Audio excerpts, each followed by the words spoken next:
Welcome back, everyone, to the Deep Dive. We're continuing our journey, our exploration through Dante's Divine Comedy. Mm-hmm.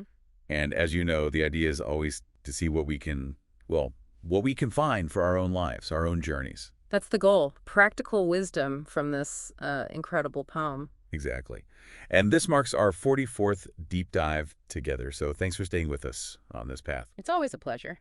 So resuming from where we left off, we're heading into Canto 10 of Purgatory. That's right. Canto X. We've just entered Purgatory proper, and now we're on the very first terrace. The first terrace. And this is where the proud are being, well, cleansed, right? Correct. It's all about purging pride. And the core theme here, the virtue being lifted up, is humility. Humility. And it strikes me immediately how Dante presents this. It's not just talked about, it's shown. Oh, absolutely. Through these amazing sculptures, bas reliefs carved right into the marble of the mountain. Divine art, essentially. Yeah, you could say that. They're described as being crafted by God, and they're incredibly realistic, more than realistic almost. Yeah, you mentioned that. It's like they transcend the stone itself. They do. Dante is stunned by them. He feels like he can almost hear the voices, see the movement. It connects to that idea, perhaps, of how powerful art, or even, stories like this one can be in making abstract virtues feel completely real to us. Making them resonate on our own journey. Precisely. Okay, so let's look at these sculptures. The first one. The first is the Annunciation. You have the Angel Gabriel appearing to Mary. And Dante describes it so vividly, he thinks he hears Gabriel's, Hail Mary. Yes. And Mary's reply, Ete ancilla Dei, behold the handmaid of the Lord. It's like he's there. The ultimate act of humility, right? Accepting this huge world-changing role. It really is. And what's key, I think, is that her humility isn't about thinking she's worthless. It's the opposite, isn't it? It's understanding her unique position, the immense honor, but dedicating it entirely to God's plan, using her worth in service. So the lesson for us isn't self-deprecation, but maybe recognizing our own gifts or opportunities and asking how they can serve something beyond just our own ego. I think that's a great way to put it. True humility channels worth, it doesn't deny it. It's about purpose. Okay, powerful start. What's the next carving?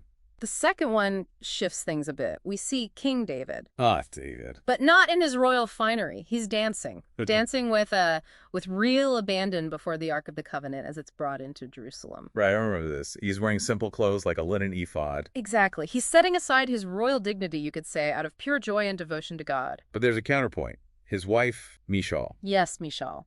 She's watching from a palace window, and Dante notes her expression is one of scorn. She despises David for, humbling himself like that. So pride versus humility again, but in a different context. Service and joy versus scorn. Precisely. It shows the dignity in serving something greater, even if it looks undignified to others. And Michal, she represents that kind of pride that's completely closed off to that joy, that genuine humility. It blinds her. Makes you think about how we judge others, perhaps, when their way of expressing devotion or service doesn't fit our expectations. It really does. Pride can make us dismiss something truly valuable just because it looks different. Okay, and the third example. This was fascinating. Emperor Trajan, the Roman emperor. And the widow.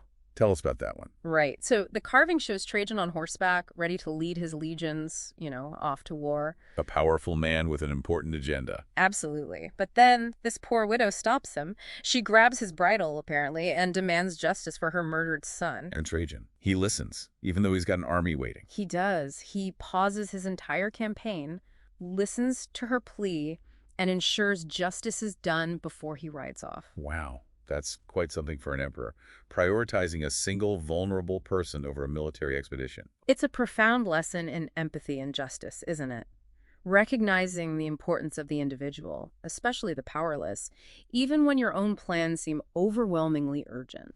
It really challenges that feeling we sometimes get that our own important stuff has to come first. Definitely. And there's that extra layer, the medieval legend, that Pope Gregory the Great was so moved by this story centuries later that he prayed for Trajan's soul, and Trajan, a pagan, was supposedly saved. Which just highlights the potential, maybe eternal impact of a single act of genuine humility and justice. Exactly. The ripples outwards. So these are the examples of humility. Beautiful, powerful. Yeah. But then Dante sees the souls actually being purged of the opposite vice. Yes. And the punishment, the contrapasso, is incredibly fitting. What does he see? He sees souls bent completely double. They're carrying these huge, heavy boulders on their backs. Crushed by the weight. Literally crushed. They can barely look up. They're forced to stare at the ground. Which is the complete opposite of the proud person who holds their head high, looking down on others. Precisely.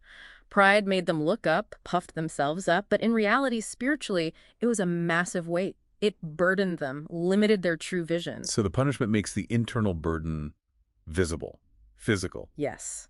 It's a stark visual metaphor for how pride actually weighs us down in our own lives, doesn't it? It feels like strength, maybe, but it restricts us, narrows our perspective, keeps us focused only on ourselves. It stops us seeing the ground, the reality, maybe even the needs of others, like Trajan saw the widow. Very much so. So bringing all this together then, if we're thinking about our own journeys, what are the key takeaways from Canto 10?